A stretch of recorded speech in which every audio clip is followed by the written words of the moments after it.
watching Luntha television and it's time for news. My name is Helbert. First, a look at our top stories.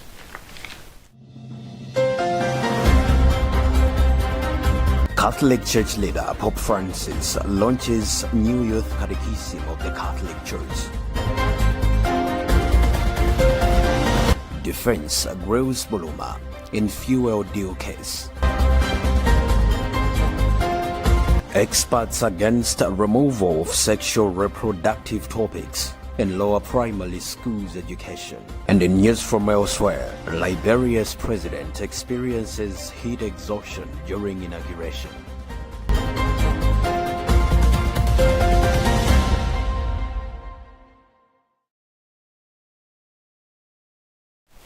Well, we have these and more other stories to stay tuned in. Pope Francis has written a letter to young people to accompany a new edition of the Youth Catechism of the Catholic Church, with inviting them to find a secret to a joyful life in living with and for Christ. The Pope offered that positive review of a new edition of Yokat in a letter to young people published in the Italian newspaper La Stampa on Monday. The Pope encourages the young people to study the Youth Catechism of the Catholic Church, recalling that love is the real reason we are Christians. We have the details. The Pope adds that every person is invited to respond to God's love for people with love for Him and for their brothers and sisters. Pope Francis recalled Pope Benedict XVI encyclical Deus Caritas Est and his ascension, that the Christian life flows from an encounter with Jesus, which gives people's lives a new horizon and direction. He noted that the Eucharist is based on the Catechism of the Catholic Church, published in 1992, but presented in a style and rhythm directed to young people.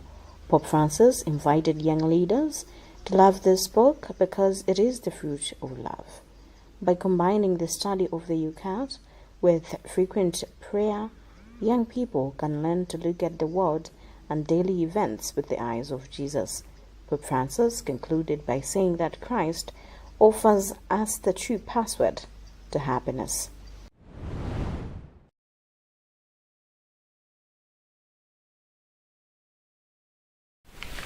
Defense lawyers in the National Oil Company of Malawi fuel import deals case on Tuesday cross-examined former NOCMA Deputy Chief Executive Officer Helen Buluma on whether President Lazarus Chakwera met one of the potential suppliers. During cross-examination in the Lilongwe Chief Resident Magistrate Court, the defense lawyers put it to Buluma that Finergy officials met President and made a presentation to him and also discussed issues of corporate social responsibility. In response, Buluma said she was not aware and had no information that Finergy representatives met Chakwera on the fuel deals. Defense lawyer Bright Teo had asked Buluma if she knew any other person that Finergy met apart from her after she had discussion with one of the accused persons, former presidential aide Chris Chaimabanda, who alongside former Energy Minister Newton Gambala and Alliance for Democracy President Enoch Chihana are being accused of having influenced NOCMA to award a contract to Finergy.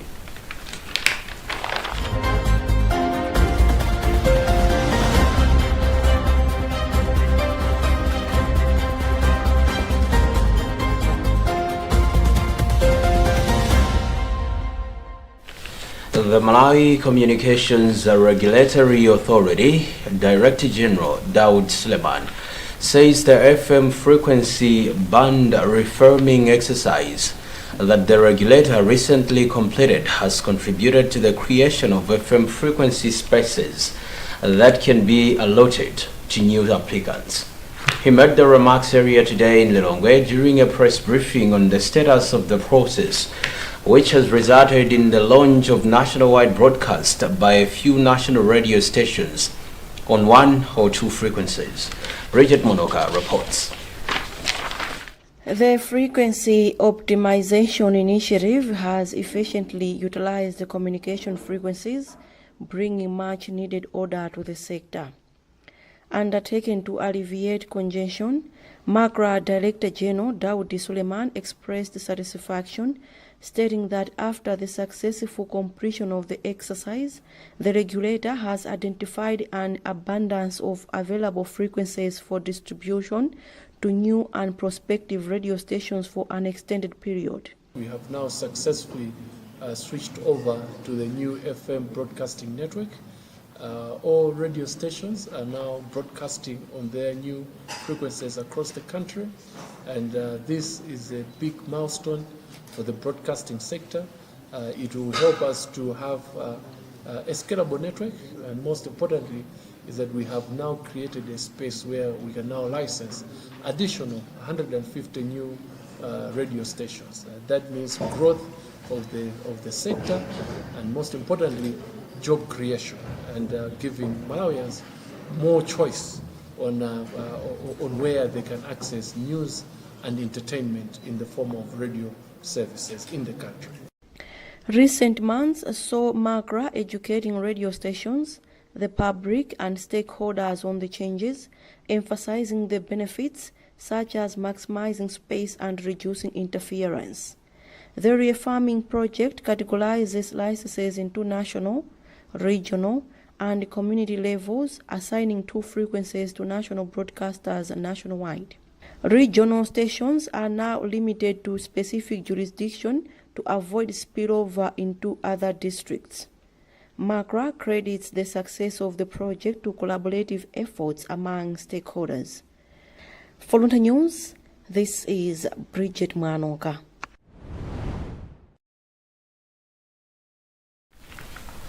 One of the education experts in the country, Ben Navicha, has come against the idea of terminating comprehensive sexual reproductive healthy rights topics in lower primary schools. The expert says in primary schools, sexual reproductive healthy topics are not broad, as they only focus on the introductory part. He was reacting to a proposal made by Evangelical Association of Malawi that sexual reproductive healthy topics be struck off the Malawi's primary education curriculum, and claimant that it is comparing unscrupulous acts among the children.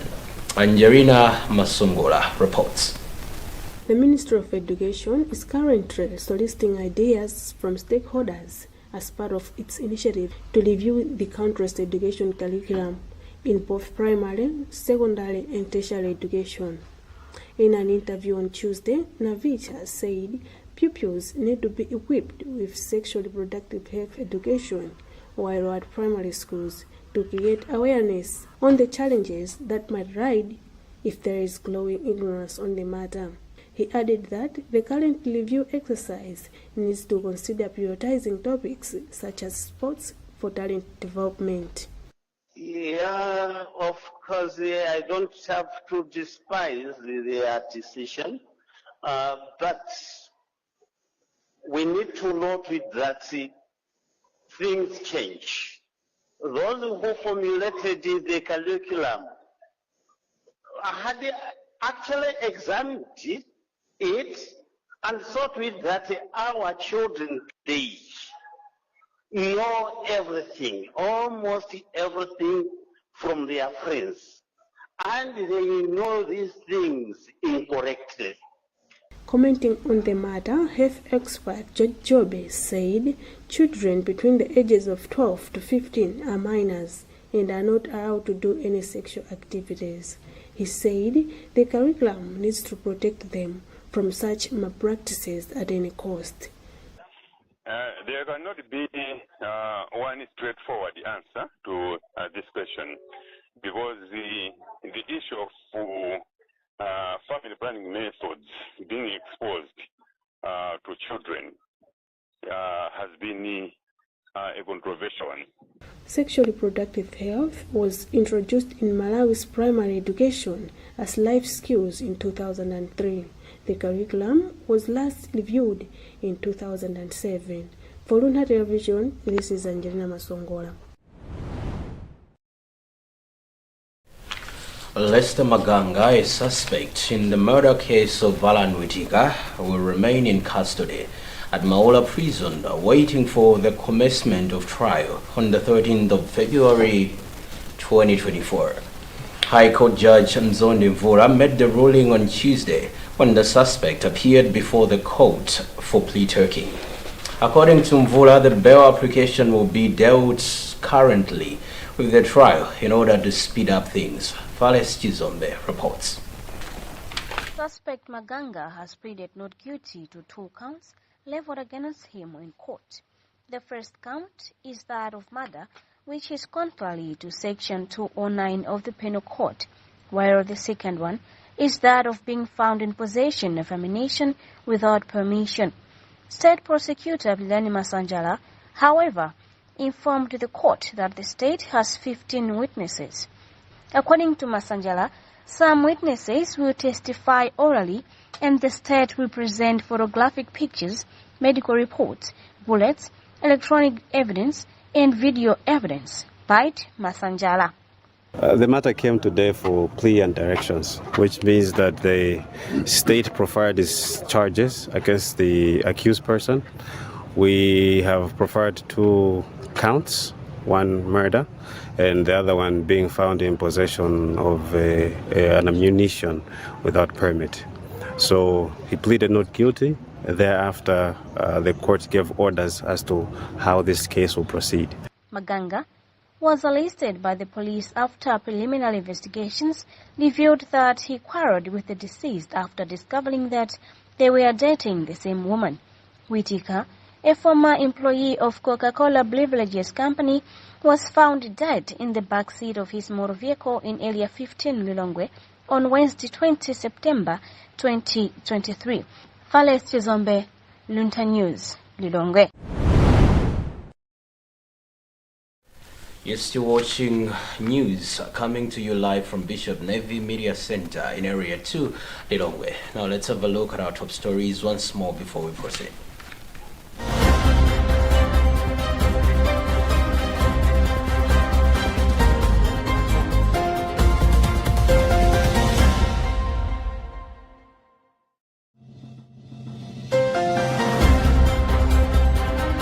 Catholic Church leader Pope Francis launches new youth catechism of the Catholic Church.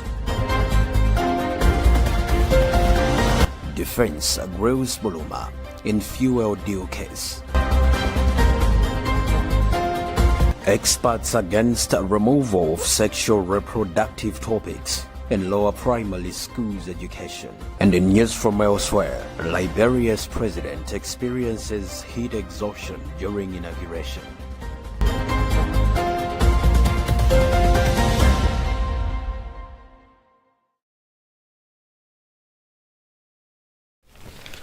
Moving on, the Electricity Supply Commission of Malawi says it envisions to connect more new customers and the capital Lilongwe and surrounding districts following the upgrading of Kanengo and Lilongwe Old Town power substations.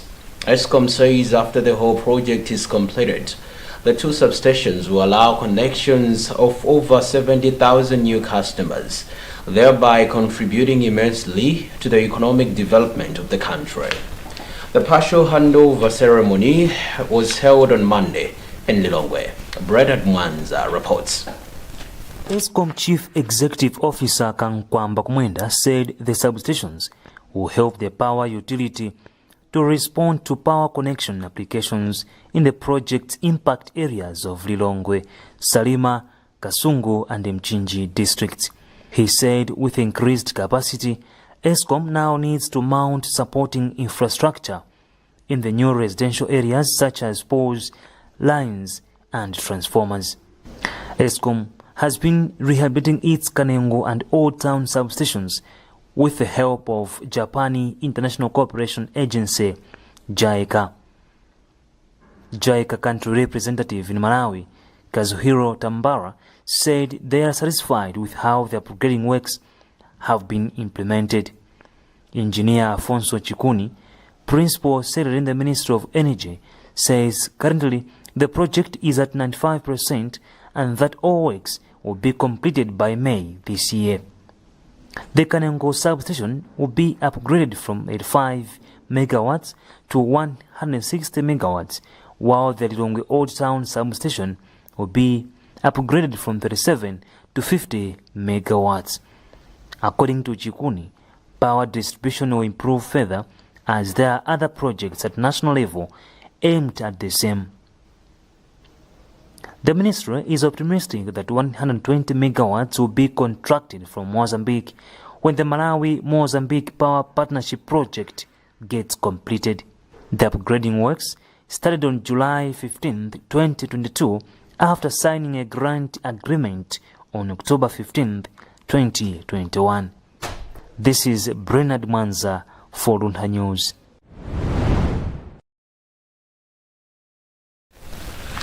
The Ministry of Tourism says that the 5th edition of the Takulandira Malawi International Exposition will be held from the 25th to the 27th of April 2024 in Lilongwe. In an interview on Tuesday, Minister responsible Vera Kantukule said they are looking forward to more successful event where players will share and discuss tourism activities and trends essential to the growth of the country's tourism industry. She, among other things, said they are aiming at establishing more connections with players in East African countries this year in an effort to grow and expand the industry. Charity Jilanga reports. In her remarks, Kantukule said Malawi is targeting to penetrate the East African market in its drive to boost the tourism industry, saying for a long time the country has relied on markets from South African countries, hence the idea to expand to the East. She said Malawi will welcome Tanzania, South Africa and Kenya, adding that the participation of the three countries who are key leaders in the tourism sector at regional level will help Malawi learn from their best practices and successes. She further said the ministry targets to have more partners and not just sponsors to support in the organization of the Tourism Expo event. On improving infrastructure such as roads to different tourism attraction sites, Kantukule said her ministry is engaging the Ministry of Transport to improve access to roads to the sites. We have always had South Africa and Zimbabwe coming to support us, but this year we are going to host Tanzania, Kenya, Zambia, Botswana as well, I think for the first. Our key source markets, so we have the UK, the Netherlands, Germany and the USA that have always been our key source markets, but this year also we are looking towards, I think, targeting China, Italy as well as France. Malawi has been holding the Tourism Expo since 2017 to network with buyers and users of tourism products and services, establish business partnerships, showcase local destinations, products and services, acquire knowledge about different source markets, interact with travel media, meet other destinations and facilitate well-informed workshops for key players in the tourism sector. Charity Chilanga, Luntha Television, Lilongwe.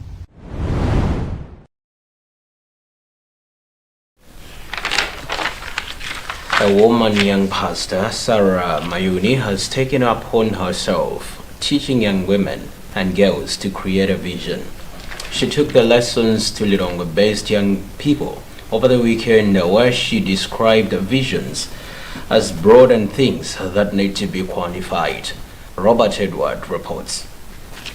A conceived idea or an inspired vision can be a desire for an individual, but most of the people have problems to map their visions in line with what they locally have to achieve the same. This is a challenge that conceived a vision board's idea, which a Malawian young lady pastor, Sarah Mayuni, is now teaching people on how to make one. According to Mayuni, who is also a civil servant, one's idea needs to be pictured and placed in front of the person to seeing the desired future every day, saying it motivates. You know, in our houses, we take pictures and we frame things that have happened. The concept of a vision board is to frame a picture of what you want to attract into your life, a picture of the future that you desire. So the idea is basically to find pictures that speak into the future that you desire and placing them in front of you and moving towards that picture that you have set forward for yourself. So that picture reminds you of your desires and the goals that you're working towards in your life. During the last weekend's Vision Boards session in Longwe, one of the participants, Talimba Chambalu, attested to how she sees a vision board assisting a person in a year. I feel it's good to have a vision, and it's good not only to have a vision but to write it down. So when you write it down, it's more of a constant reminder to say, this is what I wrote about this year, and every time as the year goes by, you go back and draw on the vision board. Did I achieve? It's like a direction. It's giving you a direction to say, this is what I want to achieve in this year.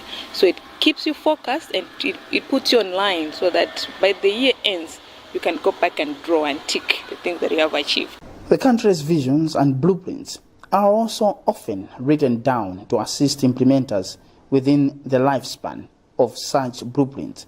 And according to Sarah Mayuni, vision boards further add meaning to life. For Luntha, this is Robert Edward.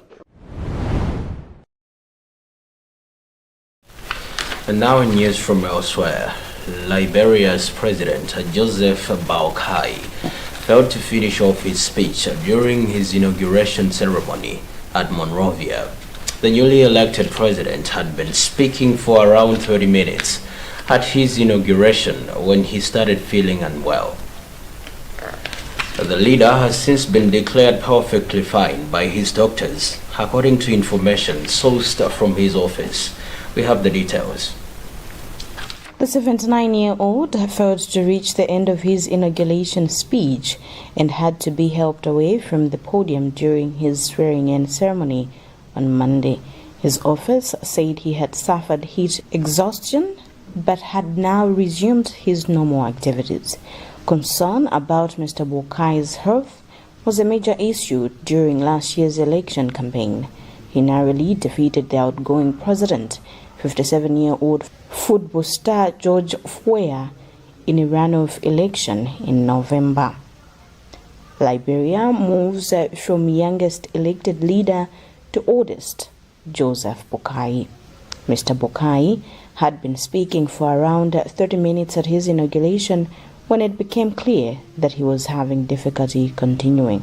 He had already been sworn in as Liberia's oldest ever president at the outside ceremony held at the Capitol building, the seat of parliament in the capital, Monrovia.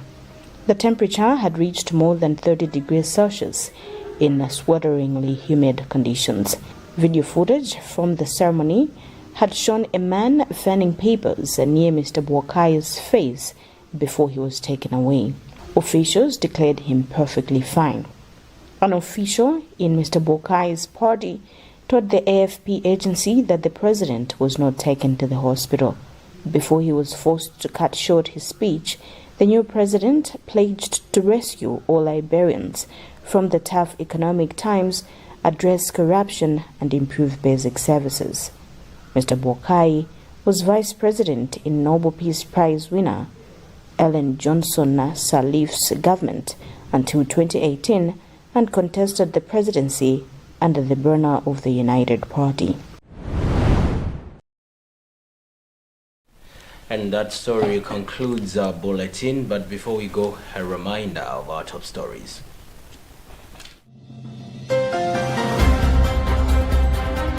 Catholic Church leader Pope Francis launches new youth catechism of the Catholic Church.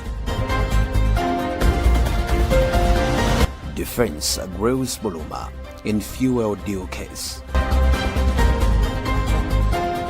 Experts against removal of sexual reproductive topics in lower primary schools education. And in news from elsewhere, Liberia's president experiences heat exhaustion during inauguration.